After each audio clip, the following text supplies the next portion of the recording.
Welcome to Faster Bike Pod.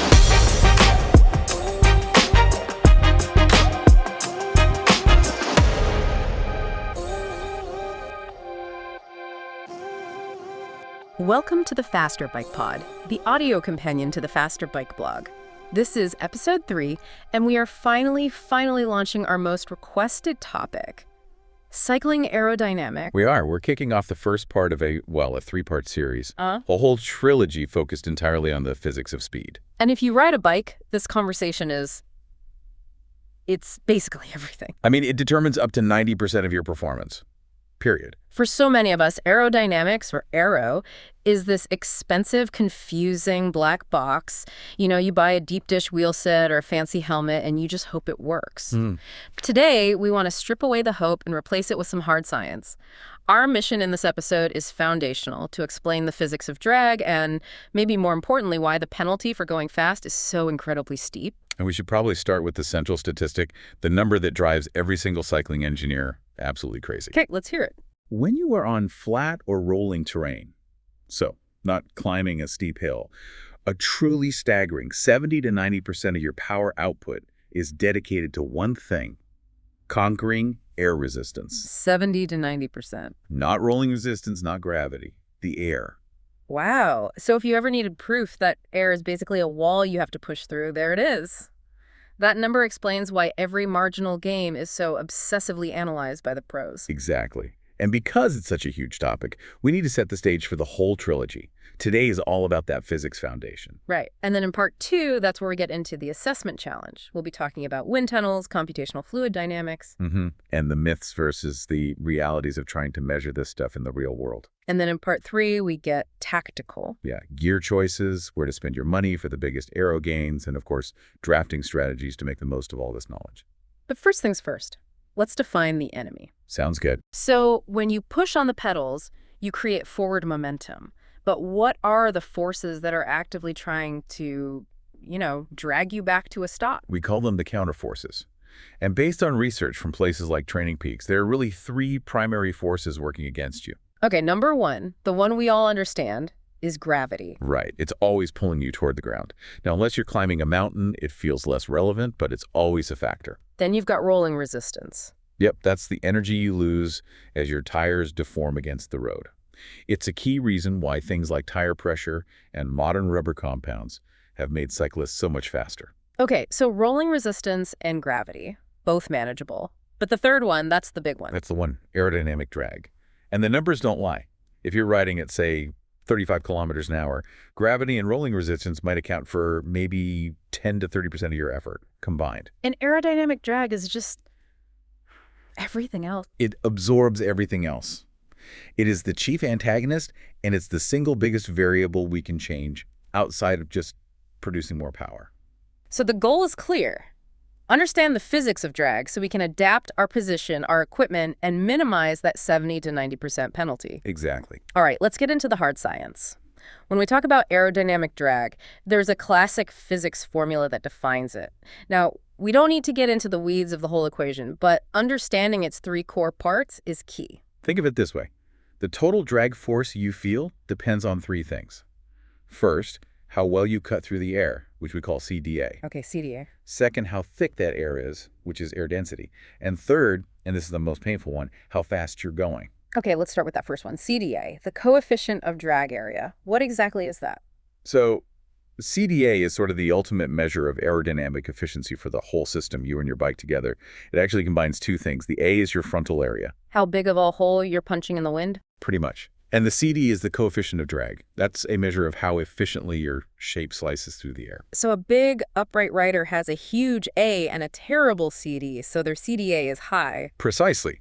A time trialist hunched over a tiny bike has a small A and an excellent CD, so their CDA is very low. A typical cyclist might be around 0.5. A world-class pro might get down to 0.2. And every tiny fraction of a point there is a huge win. A massive win. Yeah. Okay, so the second factor is rho, or air density. Basically, the weight of the air you're pushing through. And this one is fascinating because it's about the environment, not you or your bike. Exactly. Lower density means less drag. And density is affected by atmospheric pressure, temperature, and even humidity. So if I ride on a freezing high-pressure day, the air is thick and slow. It is. And if you ride on a hot, humid day, the air is thinner. This is why altitude is such a massive performance booster. Like the Mexico City velodrome. The famous Mexico City velodrome, yeah. It sits at over 2,200 meters. The air is naturally less dense up there. You're literally moving through thinner air. It's why so many world records have been broken there. So thinner air means less drag. Simple as that. Correct. But now we get to the factor that dictates everything at high speed. The part of the equation that causes all the pain. Velocity squared, V squared. V squared. That sounds ominous. Just how much more does speed hurt? This is the critical piece. This is what takes drag from being a bit of resistance to being the dominant force.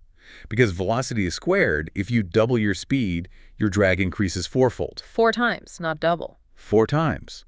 This nonlinear relationship is why aero gear goes from being kind of helpful to absolutely essential the moment you start going fast. Okay, let's unpack this exponential cost, because this is where the physics translates into real agonizing effort on the road. We know that to double our speed, the drag force increases by 4 times, but that's not the full power story, is it? No, it's not. And this is probably the most powerful and memorable fact in all of cycling physics. Go on. To double your speed, you need 8 times the power to overcome that aerodynamic drag. 8 times. 8 times. That's brutal. It makes going from, say, 30 kilometers an hour to 60 feel completely impossible for a normal rider. It feels impossible because it is nearly impossible. The cost just escalates so fast. The 8x multiplier comes from the dual impact of speed. Remember, power is the drag force multiplied by your velocity. Ah, I see. So doubling the speed gives us a 4-fold increase in the drag force. Exactly. That's the V squared part. But then to calculate the power, you have to multiply that 4-fold increase by the fact you're also moving at twice the velocity. So 4 times 2.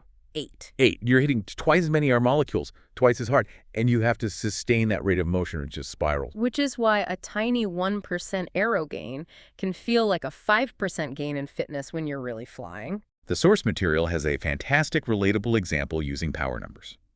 If you're cruising at a comfortable 20 kilometers an hour, you might only need about 50 watts of power. Okay, 50 watts. Pretty easy. But if I want to double that speed and hold 40 kilometers an hour... You are looking at a sustained power output of 400 watts. 400. Which for most amateur riders is an effort you can hold for maybe a minute, if you're lucky. And it gets worse the faster you go. Going from 30 kilometers an hour, which might be 200 watts, up to 40. That requires something like 474 watts. That last 10-kilometer increment costs you more than double the power. Every cyclist with a power meter knows this feeling. At low speeds, power equals speed.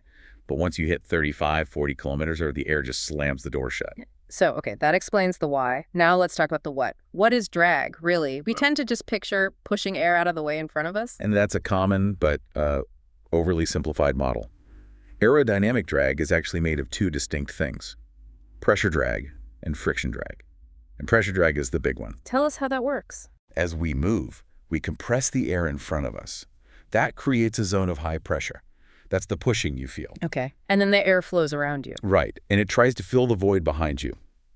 But if the object, your body, a round seat post, whatever, is blunt, the airflow can't follow the shape. It separates. It detaches. It detaches, creating this big, turbulent pocket of low-pressure air behind you. We call it the wake. And a high-pressure zone in front and a low-pressure zone in back. That creates a force. A huge force differential. That difference between the high pressure pushing you and the low pressure vacuum pulling you creates a powerful net force that actively pulls you backward. So it's not just resistance, it's suction. It is powerful suction that is pressure drag. So a streamlined aero shape isn't just about pushing air aside more easily, it's about controlling what happens to the air after it passes the leading edge. That is the entire game. Keeping the air attached to the surface for as long as possible. By doing that, you make the wake, that low-pressure vacuum, much, much smaller. You reduce the pull. That makes perfect sense. You're solving a vacuum problem, not just a pushing problem. So what about the other component, friction drag? Friction drag is a bit easier to picture. It's the energy lost from the air, literally rubbing against the surface of your bike, your clothes, your skin. How sticky the surface is. Exactly. Yeah. It's a smaller component than pressure drag, but it's still relevant. And engineers try to minimize it with smoother surfaces or even specific textures like the dimples on a golf ball to make the surface more slippery to the air. Here's where it gets really interesting because this translates directly into the equipment we see and ride. If the goal is to manage that flow separation, how does that dictate design? Well, it imposes serious constraints. A bike frame has to be strong and stiff, but traditional engineering shapes, like round tubes, are just awful at managing airflow. The NASA data on this is just shocking. The difference in the drag coefficient between a round shape and a proper airfoil is massive. It is. A simple sphere has a drag coefficient, a seed of about 0.5, but a well-designed airfoil, a wing shape, can have a CD as low as 0.045. So you're reducing the inherent drag by 10 times just by changing the shape. Just by changing the shape, which is why every single part of a modern bike is being reshaped away from circles and toward teardrops and, these truncated airfoils. And that leads to probably the most surprising comparison from the source material. The one that really illustrates why shape efficiency is so much more important than just size. Oh, this one is critical, especially for amateurs who might obsess over a new frame but neglect the small details. The research shows that a tiny 5mm round shifting cable, Just a standard old-school gear cable. hanging exposed under your handlebars, might cause the exact same amount of aerodynamic resistance as a 5cm wide, highly optimized arrowhead tube. Wait, say that again? A 5mm cable has the same drag as a 5cm tube. That's right, a tenfold difference in physical size, but the same drag penalty. That's astonishing. It's because that small, round cable creates an enormous, messy wake. The air separates instantly. That big head tube, even though it's way wider, is designed to keep the flow attached, resulting in minimal pressure drag. So to summarize what engineers are trying to do, the formula gives them 3 clear goals. First, be smaller. Minimize that frontal area, the A in the equation. Get lower, get narrower. Yeah. Be streamlined. Optimize the shape to delay that flow separation, which minimizes the CD part. And third, Be slippery. Optimize the surfaces to cut down on friction drag. and these gains stack up, especially for the parts of the bike that hit the clean air first. Exactly. The front wheel, the handlebars, your helmet, your position, they dictate the airflow for everything that comes after. Yeah. If you mess up the air up front, the penalty just gets compounded down the chain. So what does this all mean? We've covered the foundational physics. We know drag is the overwhelming force, up to 90% of our effort. And we understand the penalty for speed is exponential. You need 8 times the power to double your velocity. And critically, we now know drag isn't just a push from the front, but a powerful pull from behind, which we can only minimize by using these smart, streamlined shapes. The physics is clear. But, and this is a big but, applying this knowledge and actually measuring what works for you is incredibly complex. The system is never that clean. Precisely. Well, the formula gives us the theory, determining the truly most aerodynamic system, considering rider movement, wind direction, clothing. It's a massive challenge. And that is exactly where we're going next time. Yep. Next week, we tackle that complexity head on. How do wind tunnels actually work? What are their limitations? We'll look at tools like computational fluid dynamics, or CFD, and how modern testing tries to separate the marketing hype from real, measurable science. Thank you for joining us for episode 3 of the Faster Bike Pod. If you want to review all the details and see the illustrations on the drag formula and those shape comparisons, be sure to visit fasterbikeblog.com for the accompanying article. And don't forget to subscribe so you stay faster.